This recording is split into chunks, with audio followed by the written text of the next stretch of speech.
بسم اللہ الرحمن الرحیم الحمدللہ رب العالمین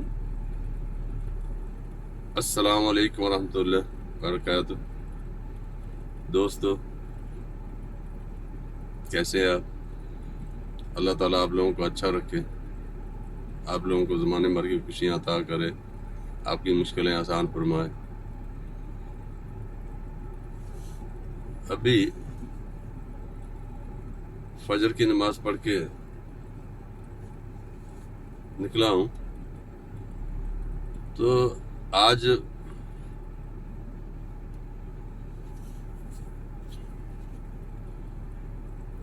دل کے اندر تھوڑی اللہ تعالیٰ سبحانہ تعالیٰ کی محبت کی کونپلیں پھوٹ رہی ہیں۔ سوچ تھوڑی آج روحانیت کی طرف چلی گئی۔ سوچا کیوں نہ آپ لوگوں سے تھوڑا اس موضوع پر بھی گفتگو کر لی جائے۔ بسم اللہ الرحمن الرحیم الحمدللہ رب العالمین۔ یہ قرآن پاک کی پہلی سورہ ہے، الحمد شریف۔ اس کا جو پہلی آیت ہے وہ اتنی غور طلب ہے، اتنا اس کے اوپر تفکر کریں آپ، شاید میرے خیال میں مہینوں لگ جائیں تو خالی اس آیت کے اندر سے نکل سکتے ہیں۔ تو اللہ تعالیٰ تو قرآن پاک کے اوپر دعوت دیتا ہے غور و فکر تفکر کرنے کی۔ قرآن پاک کے تقریباً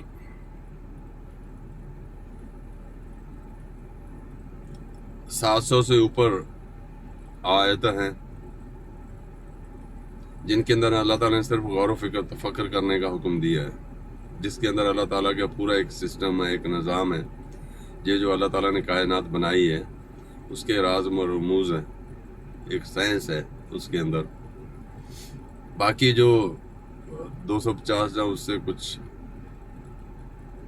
آیتیں ہیں اس کے اندر تذکرہ ہے پورا انسان کے رہن سہن کا، قبیلوں کا، خاندانوں کا، جو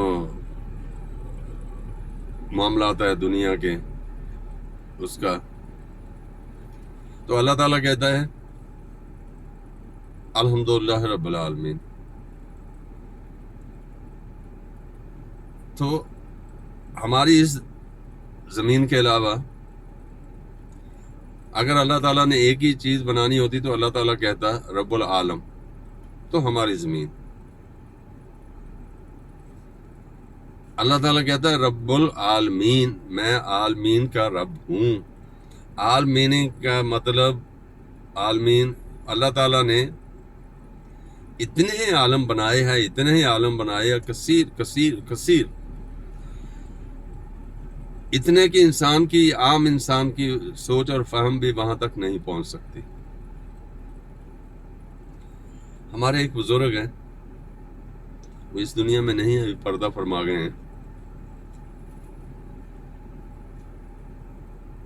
انہوں نے کچھ تفصیل بتائی ہے روحانی سائنس کی، اور اللہ تعالیٰ نے جب چاہا اپنے ذہن میں، اللہ تعالیٰ نے چاہا کہ میں ایک کائنات، ایک دنیا تشکیل دوں جس کے اندر رنگ برنگی بہت سے عالم ہوں، عالمین ہوں۔ تو اللہ تعالیٰ کے ذہن میں جو تھا اس کو اللہ تعالیٰ نے جب مظاہرہ کرنا چاہا، اس کو ایک شکل میں جب تشکیل کرنی چاہی تو اللہ تعالیٰ نے فرمایا کن۔ تو اللہ تعالیٰ کے ذہن میں موجود کائناتی پروگرام کی شکل و صورت کے ساتھ وجود میں لانا چاہا تو کہا کن۔ تو اللہ تعالیٰ کے ذہن میں جو کائناتی پروگرام ایک ترتیب اور تدوین کے ساتھ اس طرح وجود میں آ گیا کہ ایک کتاب المبین کے اندر 30 کروڑ لوح محفوظ، اور ایک لوح محفوظ میں 80,000 حدیرے، اور ایک حدیرے میں 1 خرب سے زائد مستقل آباد نظام، اور 12 خرب غیر مستقل نظام۔ ایک نظام کسی ایک سورج کا دائرہ وسط ہوتا ہے اور ہر سورج سٹار کے گرد 9 یا 12 یا 13 سیارے گردش کرتے ہیں۔ یہ محض قیاس آرائی ہے کہ انسانوں کی آبادی صرف زمین پر ہمارے نظام شمسی پر پائی جاتی ہے۔ انسانوں اور جنات کی آبادیاں ہر حدیرے پر موجود ہیں۔ ہر آبادی میں زندگی کی طرزیں اسی طرح قائم ہیں جس طرح زمین پر موجود ہیں۔ بھوک، پیاس، خواب، بیداری، محبت، غصہ، جنس، افزائش نسل وغیرہ وغیرہ۔ زندگی کا ہر تقاضا، ہر جذبہ، ہر طرز سیارہ میں جاری و ساری ہے۔ تو یہ اللہ تعالیٰ کا ایک سسٹم ہے، ایک نظام ہے جس کے تحت یہ دنیا وجود میں لائی گئی، اور اسی لیے اللہ تعالیٰ کہتا ہے الحمدللہ رب العالمین۔ پھر اللہ تعالیٰ نے ہر سیارے کے اوپر، ہر زمین کے اوپر آبادیاں بنائیں، اس میں مختلف نوعیں بنائیں۔ اس میں ایک چھوٹی سی چیز سے لے کے کچھ ایسے جراثومیں ہیں جو نظر نہیں آتے، جیسے حالیہ ایک جراثیم پھیلا ہوا کرونا کے نام سے، اور اس نے ہم لوگوں کو، انسانوں کو ماسک لگا کر اپنا چہرہ ڈھانپنے کے لیے مجبور کر دیا، کیونکہ وہ نظر نہیں آتا۔ اگر ہاتھی، بھینس، گھوڑا، بلی کے جیسا کچھ ہوتا تو نظر آتا، انسان اس سے بچتا، کیونکہ وہ نظر نہیں آتا ہے۔ اس کو وہ وجود تو رکھتا ہے لیکن ہماری نظر اس کا احاطہ نہیں کر پاتی، اس کو دیکھ نہیں پاتی۔ تو اللہ تعالیٰ نے پہاڑ ہے وہ نظر آتے ہیں، درخت ہے وہ نظر آتے ہیں، شجر ہے وہ نظر آتے ہیں۔ کچھ چیزیں ایسی ہیں جو مخفی ہے، جو نظر سے، عام نظر سے نظر نہیں آتی۔ ہماری نظر کا بھی ایک زاویہ ہے اور ایک محدودیت ہے، اس کے بغیر، اس کے بعد میں ہم لوگ نہیں دیکھ سکتے۔ لیکن میرے مالک و خالق اتنا غفور اور رحیم ہے، اس کا سسٹم ایسا ہے کہ ہر سیارے کے اوپر، ہر سٹار کے اوپر، ہر اسی طرح جو دوسری زمینیں ہیں، جو دنیا آباد ہیں، جو آباد ہیں، اور غیر آباد جو نظام ہیں، جو غیر آباد نظام ہیں وہ اس کی خوراک بنتے ہیں آباد نظاموں کی، ان کو قائم اور دائم رکھنے کے لیے۔ اور جیسے سمندر کے اندر بڑی مچھلی چھوٹی مچھلی کو کھا کے زندہ رہتی ہے، جیسے ہم لوگ زمین کے اوپر ہیں، ہماری خوراک جتنی دیر ہم لوگ کو خوراک نہیں ملے گی ہم لوگ زندہ نہیں رہیں گے۔ اسی طرح جو آباد نظام ہے وہ غیر آباد نظاموں کو کھاتے ہیں، ان کو زندہ رہنے، اپنے آپ کو زندہ رکھنے کے لیے۔ اور پھر اللہ تعالیٰ نے قومیں بنائی زمین کے اوپر، قوموں کو بانٹ دیا۔ پھر ہر قوم کے طرز فکر الگ ہے، ہر قوم کی سوچ الگ ہے۔ 1,24,000 پیغمبر بھیجے کم و بیش، جس کا ذکر ہے قرآن مجید فرقان حمید میں۔ پھر چیدہ پیغمبران اسلام کا تذکرہ کیا، پھر اس کے اندر درجہ بندیاں ہوئیں، جیسے ہمارے نبی کریم صلی اللہ علیہ وسلم سب کے ہیڈ ہیں، ان کے اوپر نبوت ختم ہو گئی۔ اور ایسے ہی ایک قوم ہے اسرائیلی قوم، جو حضرت موسیٰ علیہ السلام کو مانتی ہے۔ کہتے ہیں کہ ان کو من و سلوہ اترتا تھا، وہ من و سلوہ کھاتے تھے۔ ایک عام بات ہے کہ وہ من و سلوہ کھاتے تھے، اس لیے ان کا دماغ بہت تیز ہے۔ یہ ہماری سوچ ہے، لیکن اللہ تعالیٰ کا ایک سسٹم ہے، ایک نظام ہے، جس کے تحت اللہ تعالیٰ ہر قوم کو انفارمیشن دیتا ہے۔ انفارمیشن ہر قوم کے لیے فیڈ ہوتی ہے، ہر ملک کے لیے فیڈ ہوتی ہے۔ ابھی ان قوموں کے اوپر ہے کہ اس کو کتنا ریسیو کرتے ہیں۔ بدقسمتی ہے کہ ہمارے لیے بھی فیڈ ہوتی ہیں۔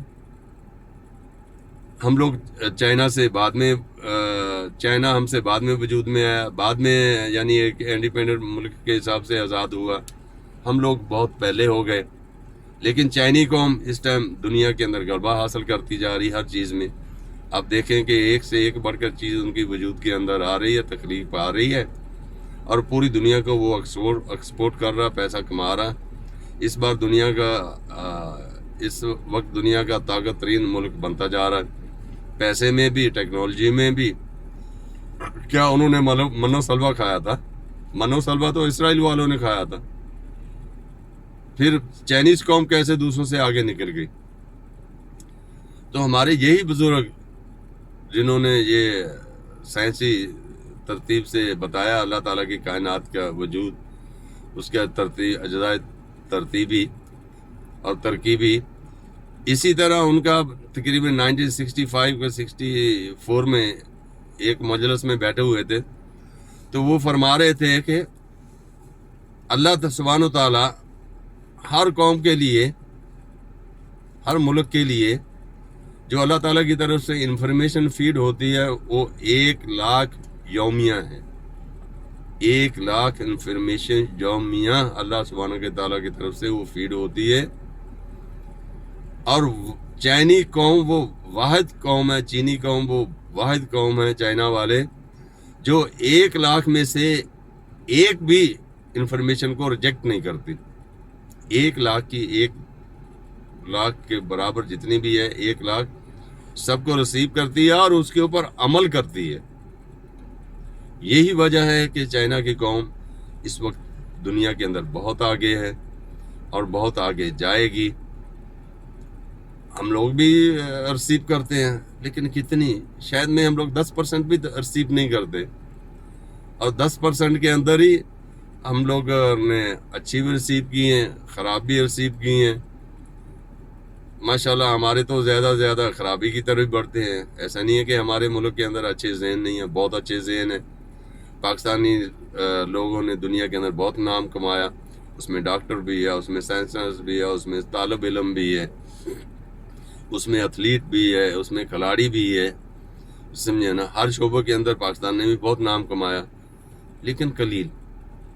چائنیز قوم ایک ایسی قوم ہے، واحد قوم، جو اس ٹائم سب سے آگے ہے. اس کی وجہ یہی ہے کہ اللہ سبحانہ تعالیٰ کی طرف سے جو ان کو انفارمیشن فیڈ ہوتی ہے، جو ان کو انفارمیشن دی جاتی ہے، وہ پوری کو ریسیو کرتے ہیں اور اس کے اوپر عمل کرتے ہیں. اللہ تعالیٰ ہم پاکستانی قوم کو بھی یہ چیزوں کے اوپر عمل کرنے کی توفیق عطا فرمائے. اللہ تعالیٰ جو چیزیں فیڈ کر رہے ہیں ہمارے لیے، ہمارے جو اچھے ذہن ہیں ان کو ریسیو کریں اور اس کا اپنے ملک کے اوپر امپلیمنٹ کریں. بات لمبی ہو رہی ہے، آج بہت بات لمبی ہو گئی ہے. انشاءاللہ پھر اسی کو یہیں سے کنٹینیو کریں گے. آج کے لیے اتنا ہی کافی.